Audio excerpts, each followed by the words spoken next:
আজকে পাখির বাচ্চাগুলোকে ভাঁড় থেকে বের করাই হবে, নাহলে হচ্ছিল না। তো ভাঁড়ের রশি কেটে দিলাম আমি, আর এদিকে হাজব্যান্ড সব বের করে, হাজব্যান্ড শুধু তার দিয়ে বেঁধে রেখেছিল। এই যে ঘরটা দেখছেন, সব ওর মা আর বাবা নিজেরাই বানিয়েছে। এগুলো সব ভুট্টা আমরা দিয়ে রেখেছিলাম, ওগুলোরই সব ওরা তিনকা তিনকা বলে না, সত্যি নিজে ঘর বানায়।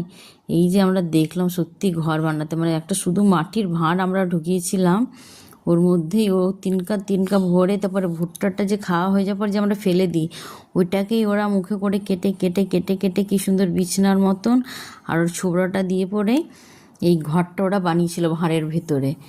ডিম পারলো, ডিম থেকে এই এত সুন্দর সুন্দর ছানাপোনা বেরিয়েছে, কত সুন্দর।